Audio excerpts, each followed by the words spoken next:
예, 오늘 이 탈주범이 자수했다는 소식 말고 하루 종일 또 뜨겁게 달궜던 얘기. 바로 얼마 전에 있었던 파주 비무장지대 지뢰 폭발 사건인데요.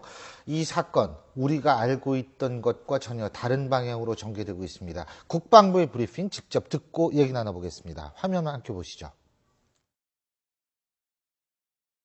목함 파편이 총 37개를 수거했는데 이 37개의 파편의 도색 부분이 북한군 목함지대와 일치했고 현 지형은 남쪽이 높고 북쪽이 낮은 경사지역입니다. 그래서 북쪽에 원래 매설되어 있던 목함지뢰가 이 지역으로 유실될 가능성은 전혀 없습니다. 통문 하단 문 틀과 그 밑에 있는 횡보 사이에 약 14cm 정도의 공간이 벌어져 있었습니다. 이 공간은 사람 손이 들어가기에 충분했습니다. 따라서 북한군이 통문 북쪽까지 진입을 해서 통문 남쪽으로 손을 내밀어서 남쪽에 있는 지뢰를 먼저 매설하고 그 다음 북쪽의 지뢰 두 발을 매설하고 철수했다고 봅니다. 예, 신 대표님. 일단 말이에요. 네. 지금 이제 국방부의 발표를 들었는데, 목함지뢰, 이거부터 좀 설명을 해 주시죠. 목함지뢰가 뭔지. 뭐 지뢰 그러면 우리가 영화에서 보면 둥그런 원반에 뭐 대인지뢰하고 예, 대전차지뢰 뭐 이런 걸로 하잖아요. 구멍, 또 예. 단추 같은 게 있어서 그걸 밟으면 터지고, 그렇죠. 예. 뭐 그런 게 지뢰 아니겠습니까? 예. 그런데 이제 그것은 이제 미군이 만든 지뢰의 형상이 주로 그렇게 생겼어요. 그런데 소련군이 과거 이제 1930년대에 만든 지뢰는 일단 지뢰는 이제 금속 탐지기로 지뢰 탐지를 하지 않습니까? 네. 그러면 그 금속 탐지기에 탐지기가 잘 안 되게끔 만들어야 되고, 또 소련의 경제력이 과거에 좀 약했어요. 그래서 나무를 만들어서 금속 탐지기에 탐지가 되지 않게끔 나무 케이스로 만들었고, 그 안에다가 이제 화약을 넣었고, 아주 간단한 방법입니다. 그냥 용수철을 이렇게 만들어가지고, 격발 장치죠, 그게? 네, 밟으면 용수철에 의해서 그 안에 있는 화약이 터집니다. 220g의 TNT가 들어가 있는데, 이건 사실 굉장히 많은 양이에요. 220g이면 보통 살상력이 어느 정도입니까? 만약에 이것이 파편형 폭탄이다. 예. 그러면은, 수류탄 몇 개 정도의 위력은 되죠. 그런데 수류탄은 파편이 있지만 이것은 파편이 없어요. 그냥 단순하게 폭발력에 의한 열 압력, 열 폭풍, 이것으로 이제 사람을 살상을 하는데, 그래서 살상력은 적어요.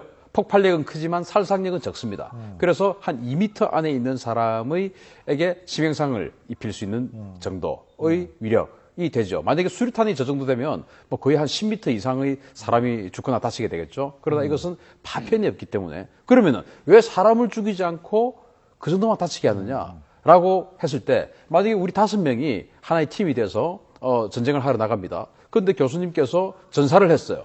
그럼 어떡합니까? 좀 다른 예를 들어주시죠. 가만히 내버려두고 우리 4명이 또 열심히 전투를 하면 되겠죠. 예. 전사를 하게 되면. 예. 그런데 교수님께서 만약에 치명상을 입고 다쳤어요. 그럼 어떻게 됩니까? 구출해야 되지 않습니까? 예. 그러면 부축하고 하느라고 전투력이 이 팀 전체가 급격히 완전히 낮아집니다. 다운돼 버립니다. 예. 그것을 노리기 위해서 주로 이러한 치명상은 입히지 않고 다치게만 만드는 지뢰가 개발이 된 거예요. 그런데요, 지금 이것이 북한에서 이게 했다라는 구체적인 증거, 좀 아까 잠깐 네. 화면에서 봤습니다만 좀 네. 더 자세히. 예를 들면, 예. 네. 자, 이제 목함지뢰고 예. 그 안에 공이와 스프링이 들어 있습니다. 예. 이 스프링이 18가닥으로 이렇게 꽂아져 있어요. 북한의 목함지뢰. 과거 작년, 재작년, 그 북한 지역에 물난리가 날 때마다 우리 연천 파주 지역에 글쎄요, 많이 내려왔지 그런 않습니까? 가능성 때문에 제가 여쭤본 그래서 거예요. 그걸 보면 스프링이 18가닥이 꽂아져 있어요. 이번에 발견된 것도 18가닥입니다. 예. 똑같아요. 예. 모든 것이 똑같은데, 예. 그렇게 유실되어 왔던 목함지뢰들을 보면 당연히 묻어놓은 지 좀 오래된 것들이 또 내려왔을 거 아니겠습니까? 그러면 이 스프링의 재질들이 거의 주철입니다. 그래서 녹이 씁니다. 어허. 그런데 이것은 완전히 녹이 쓸어 있잖아. 완전 새 겁니다. 이번에 발견된 거는. 예. 그리고 또 내려온 목함지뢰는 물도 묻고 또 몇 년의 시간도 흘렀고 하기 때문에 이 어떤 그 나무의 상태가 좀 그 오래된 태가 나고요. 예. 또 나무를 발랐기 때문에, 나무 안에다 화약을 넣어놨기 때문에 방수가 되어야 되지 않습니까? 그래서 송진을 바릅니다. 소나무가 아니고 그냥 송진을 바릅니다. 방수를 위해서. 그런데 이 나무 잔해를, 냄새를 맡아보니까 송진향이 아주 짙게 났다는 거예요. 그래서 따라서 이것은 북한군이 자기네 지역에 묻어놨다가 수년간 묻어놨다가 유실돼서 온 것이 아니고, 의도적으로 잘 관리했다가 이번에 묻은 예. 다는 것이 이 부품을 보면 알 수가 있고 그게 첫 번째고 두 번째는 아까 저기 조사단장이 이야기했지만 지금 여기는 군사 분계선에서부터 440m 남쪽으로 떨어진 데입니다. 이 철책에서부터 추진 철책이라고 하는데 이 철책에서부터 군사 분계선까지는 계속 내리막입니다. 그러면은 목함지뢰가 북한 지역에 묻어져 있다가 비에 의해서 24일에서 헤엄치고 26일까지 거슬러 올라올 수는 없다 24일에서 이거죠. 26일까지 네. 160mm 비가 왔다고 하는데 그 160mm 가지고는 노아의 홍수 정도는 나야 여기까지 올라올 수 있는 것이지 맞습니다. 안 되는 것이죠. 네. 그리고 그게 이제 두 번째 이유고 지형상의 이유. 세 번째는 이 추진 철책에서부터 440m는 우리 지역이기 때문에 우리가 거기에 매복 작전, 수색 작전 하러 한 달에 2번씩은 갑니다. 그러려면은 문이 있어야 되겠죠. 그게 바로 통문이라는 건데 그 문 남쪽 정확하게 남쪽 우리 사용하는. 예, 문이 한 1점 몇 미터 되겠죠, 폭이. 그 정확한 중간 지점에 하나, 그리고 문 바깥 정확하게 중간 지점에 2개, 이렇게 묻혀져 있던 거예요. 그러면 떠내려왔으면 이렇게 정확하게 묻혀질 수 그럴 있나요? 수가 없죠. 그래서 그러니까 이게 뭐 반쯤 이렇게 드러나 있다든지, 드러나 있죠. 예? 떠내려 왔으면 그게 어떻게 다시 묻히기는 좀 시간이 걸리잖아요. 그래서 예, 예.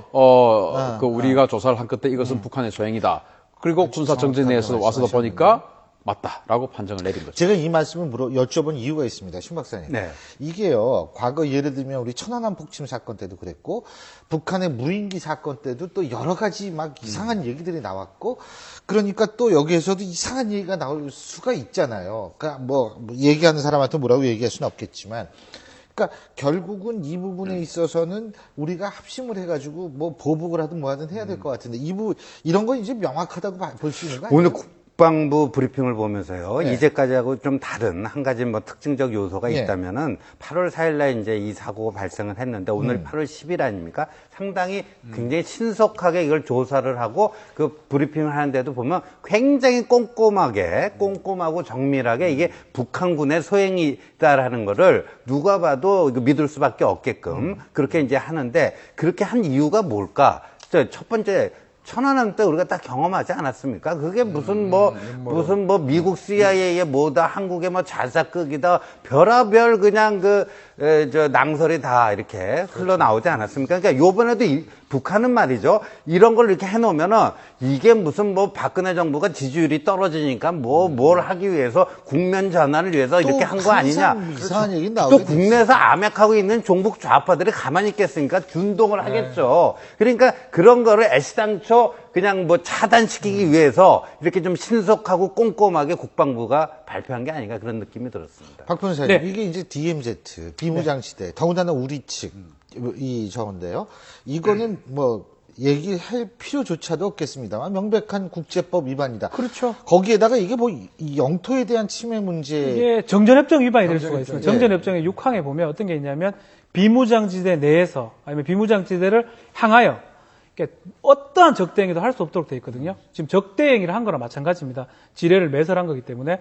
그럼 적대행위를 한 거기 때문에 정전협정 위반이 되고 남북한 뭐 불가침 조약도 있거든요. 그 협약도 위반한 걸로 볼 수 있습니다. 그러니까 이런 경우라면 유엔사에서 조사를 해가지고 뭐 조사를 사실 뭐 더 할 게 있는지는 모르겠지만 한다면 어떤 재발 방지를 약속을 받고 해야 될 걸로 보입니다.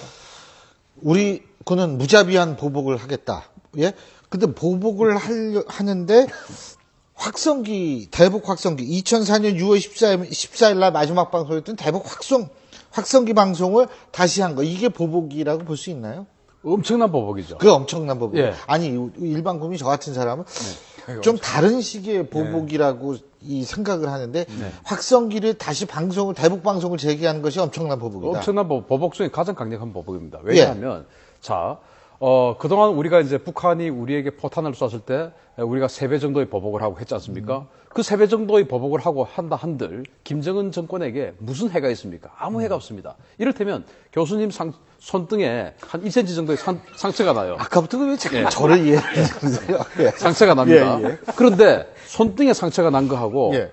내장에 1cm 정도의 상처가 났다고 생각해보십시오. 어느 게 더 큽니까? 아이, 그거야 당연히 내장이죠. 그래서 그렇죠. 이 대북 심리전 재개는 바로 예. 내장을 입히는 겁니다. 아. 왜냐하면 우리가 이제 지뢰 3발의 공격을 이거는 그야말로 공격을 받은 겁니다. 예. 공격을 받았고 그러면 이것을 그동안에 우리 합참의 기조대로 한 3배 정도의 응징 보복을 하려고 하면은 한 9발 정도 K9 자주포 쏘고 예. 그리고 한 6명 정도 살상하고 예. 하면은 맞죠. 예. 자, 그러면은 우리 눈에 보이지도 않는 아하. 북한군 GP, 우리 맞은편에 있는 GP, 그 한 예. 930m 지점에 GP 있어요. 그걸 거기다가 K9 자주포 9발 쏴서 거기에 있는 소대원 한 30명을 이를테면 다 죽여본들 우리 국민들 눈에도 보이지 않고 김정은 입장에 그 30명의 목숨 또는 한 개 대대를 다 날렸다 친들 그 300명의 깜짝은 목숨이 안 돼, 그죠? 자기에게 무슨 타격이 있겠습니까? 그걸 빌미로 오히려 자기 고모부도 처형하지 대남 않으니까. 공격 예. 더 강화하고 핵실험하고는 이거 남조선 때문이다라고 할 것이고 예. 분명히 그럴 거 아니겠습니까? 그런데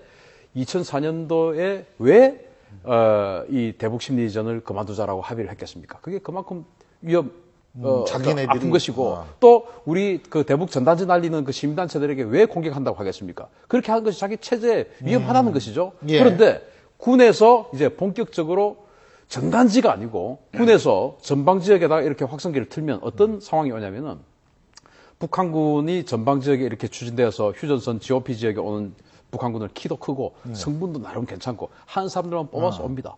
그런데 그들에게 북한 정권의 실상 그리고 남한 사회의 우수한 어떤 모습 이런 것들을 계속 예. 이야기해 줍니다. 그러면은 그동안 충성심에 불타있다가 이거 좀 아닌가? 라고 의구심을 가집니다. 그러면 여기만 그대로 있으면 되는데 군인이라는 것은 전쟁을 대비한 집단 아니겠습니까? 적개심에 불타야 되는데 적개심이 녹아지기 시작합니다. 그리고 이 사람들이 제대를 해서 자기 고향으로 돌아갑니다. 돌아가서 내가 군대에 있을 때 이런 이야기를 들었는데 좀 아닌 것 같아. 이런 이야기가 또 퍼집니다. 그래서 심리전이 무섭다는 것이고 따라서 우리 지금 군이 일부 재개했다라고 지금 발표를 했는데 저는 조금 그 부분은 안타까운 것이 아쉬운 것이 지금 이제 2010년에 우리가 천안함 폭침당하고 연평도 포격 도발 당했을 때 김관진 장관이 이제 그때 들어왔죠. 예. 김관진 장관이 그때 한 말이 심리전 재개하겠다라고 했는데 심리전 재개하겠다고 하니까 북한이 그 심리전 하는 스피커에다 대고 조준 사격하겠다고 했습니다. 그래서 뭐 이를테면 겁이 나서 안 했는지 또는 남북 관계의 큰 틀을 해치고 싶지 않아서 안 했는지 몰라도 이때까지 심리전 안 했어요.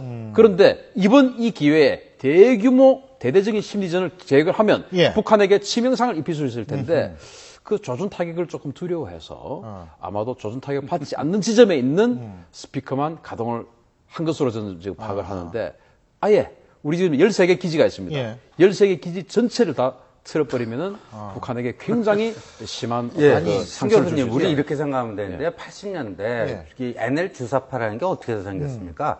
그 세운상가 가갖고 단파 라디오를 예. 사가지고 그 대북방 그 한민전이라고 했죠. 예, 마치 한국 사람 목소리로 나옵니다. 그러면서 현 정세의 성격이 어떻고 운동의 방침을 이렇게 해야 되고 그 주사파라는 게 다 베껴다가 그래가지고 그 뭐 다 한 거예요. 그러니까 방송의 위력이라는 건 그만큼 세단 말입니다. 근데 과거에는 사실상 50년대, 60년대만 하더라도요, 북쪽에서 남쪽으로 건너오는 군인보다도요, 남쪽에서 북쪽으로 가는 군인들이 더 많았어요. 그만큼 그때는 국력이 북이 좀 좋아 보였고, 심리전을 하더라도 북이 좀 있어 보이고 한 거예요. 근데 지금은 아니란 말이에요. 비교가 안 되거든요.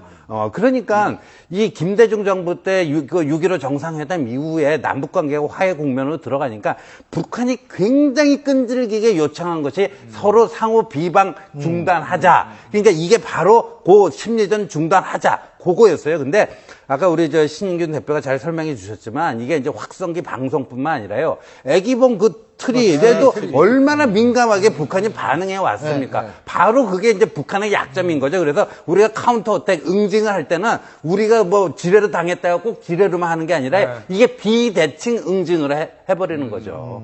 훨씬 더 아픈 겁니다. 알겠습니다. 자, 지금 6.15 남북 정상회담 말씀하셨는데 바로 6.15 남북 정상회담 관련된 얘기 잠깐만 짚어보겠습니다. 바로 이호 여사 방북단이 촬영한 평양의 모습인데요. 일단 화면 함께 보시죠.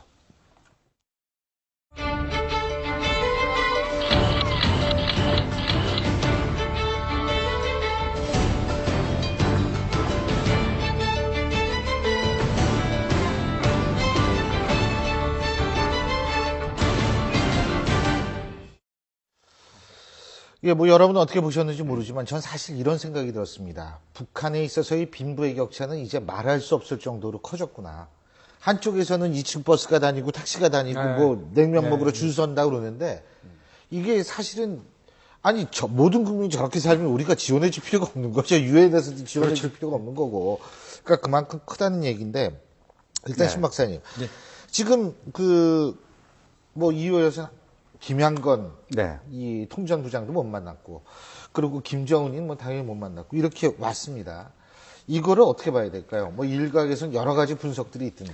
그 일종의 지금 이제 지뢰 사건하고 같이 그 종합해서 보면요. 일종의 이제 그 교란 작전을 쓴 게 아닌가 이런 생각마저도 들거든요. 그런데 우리가 이 분명히 김정은의 초대를 받아가고 가지 않았습니까? 예. 근데 김양건은 물론이거냐 제1부부장이라는 통전부 원동현지조차도 나타나지 않았다는 거 아니에요. 그러니까 그쪽에 넘버 3가 나타나갖고 영접을 한다고 한 건데 우리가 이걸 알아야 됩니다. 뭐냐면 우리가 가면서 이제 그 이호 여사가 돌아와서야 김정은 못 만났다는 게 확인이 된 거 아닙니까? 그런데 과거에 이후락 그 중정 부장이 밀사로 갔을 때도요, 김일성이 마지막 날 만나주는 거예요. 그러니까 애간장을 태우게 하는 게 저들의 고도의 아주 전통적인 그 협상 전술이죠. 그러니까 요번에도 우리가 그런 걸 전혀 모르는 상태에서 갔는데 또 한편에서는 이렇게 또 그 DMZ에다 장난을 치는 그런 이중 전술을 하고 있었다는 점을 우리가 알아야죠. 이제 김정은이 이번에 이호 여사 방북을 봤을 때 굉장히 어떤 그 전략적이지는 못하다 하는 것을 저는 느꼈습니다. 왜냐하면 이호 여사를 초청을 해서 소기의 성과를 이 남북 관계 개선의 소기의 성과를 거두고 싶은 게 김정은의 어떤 목적이었다라는 것을 이 남한 사람들에게 보여준다면 남남 갈등이 극대화될 텐데 이를테면 이호 여사를 직접 만나서 이호 여사가 아무것도 들고 온 게 정부의 어떤 그 서포트를 받지 못하기 때문에 아무것도 못 들고 가지 않습니까? 예. 그렇기 때문에 안 만나줬겠죠. 그 받을 게 없으니까. 예. 그런데 그렇다 하더라도 제가 만약 김정은이라면 만나줘서 정말 저는 모든 것을 다해서 남북관계 개선하고 싶은데 예. 지금 이 정부가 이렇게 했기 때문에 참 할 수 없습니다라고 눈물이라도 한번 흘리고 그걸 방송이라도 한번 하면 예. 이 지금 남한 사회가 며칠째 들끓을 겁니다. 아마 그렇습니다. 그것을 눈앞의 이익 때문에 만나주지 않은 것을 보면 크게 전략적이지 못한 것 같다는 생각을 합니다. 예.